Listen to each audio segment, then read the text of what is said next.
Hey guys, Joe Tunney here at Infiniti of Kirkland in Kirkland, Washington, just outside of Seattle. Taking a look at a car we don't see every day. It was just traded in, 2009 Infiniti FX50S all-wheel drive. Sometimes you'll see FX35s. In fact, lots of times you'll see FX35s, but you just don't see the 50s ever. They're very expensive new, and there's a very limited audience looking for a sport utility car that's so fast. This is a 390 horsepower, high-performance sports car that just happens to have the space and versatility of a sport utility. 0 to 60 times in this car are mid-5s. Compare that to, example, a 350 horsepower BMW X5 V8, the 4.8 liter. That's going to go 0 to 60 in about 7 seconds. So mid-5s is actually spectacularly fast for such a big vehicle. And then this particular vehicle is absolutely loaded with every single feature that you can possibly get. It's a sports package and a technology package. So let's take a look at what makes a sports package and a technology package.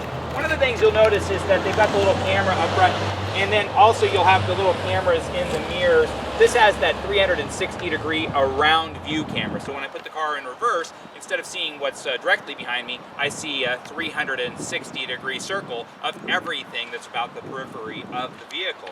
Now, all of these cars are going to come with 21-inch wheels, and they're also going to come with xenon lights. However, in the sports package, you're also going to get adaptive front lights. So when I turn right, that right headlight is going to turn right with me. When I turn left, the left headlight's going to turn with me. So if I go around turns on a windy, dark road like I do going home every night, it actually sees ahead even off at pretty substantial angles if you like to drive fast in nighttime dark roads.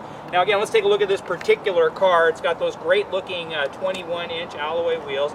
Now this one, the color combination is called Midnight Mocha over Java, so the coffee lovers rejoice, as we all certainly are here in the Seattle area, but it's a particularly striking color combination. And then because it is a sports package, it comes with sports seats, and then just a host of buttons here on the bottom left. That adaptive front lighting system, AFS, that I was mentioning, you can actually turn that on or turn that off. It has forward collision warning and lane departure warning. We'll talk about that. It has distance control assist. It has intelligent brake assist. It has vehicle dynamic control. All these different buttons here can turn stuff on and off. And then it also has power folding mirrors, power tilt telescopic steering column, brushed aluminum finish, wood interior. I mean, this car has every single option that you could possibly put into an FX. This is a car that's going to be about a $70,000 car, brand new. Now, certainly not the roomiest car in the world, but one nice feature, you notice when I open the door, I can nudge it a little bit farther here. That's actually a big advance for anybody who has to have a baby seat in the back. A lot of these kind of snug-fitting sport utilities, when you have a baby seat in the back, it's very arduous to get it in and out of the vehicle. And so when the door only opens this far, you really have to reach in. It puts a big burden on your back. And so by having it open this near 90 degrees, you can actually come more properly and grab the baby seat and come out, or any heavy object that you have in here. You'd be amazed how few cars actually have rear doors that open so well. And then in the back, I've got the front seat really far back for my own comfort, but it's 6 feet tall. You know, it's snug in the back, but it's actually fairly roomy. This other seat is more in an upright position. You know, if I'm parked, if I have this seat up close, I have a lot of leg room. I don't think anybody's going to sit up this close, but in a pinch, even taller people in the back can be right at home. Also, the diamond quilted interior is distinctive on the premium package models and above. All FX50s are going to have this, but you'll notice a lot of FX35s have kind of a pinstripe look. That's a less sophisticated leather interior. All FX50s come with a more sophisticated leather interior. Roof rack rails are going to be standard. This one just has an extra little cubby here for your gear in the back so it doesn't slide around. Something that's available out of the parts department pretty inexpensively. Taking a look around the passenger side, everything looks first class. Let's jump inside and turn it on.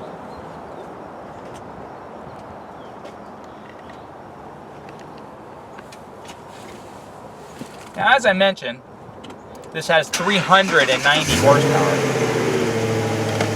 It sounds really cool. It's definitely a louder sound for a sport utility vehicle.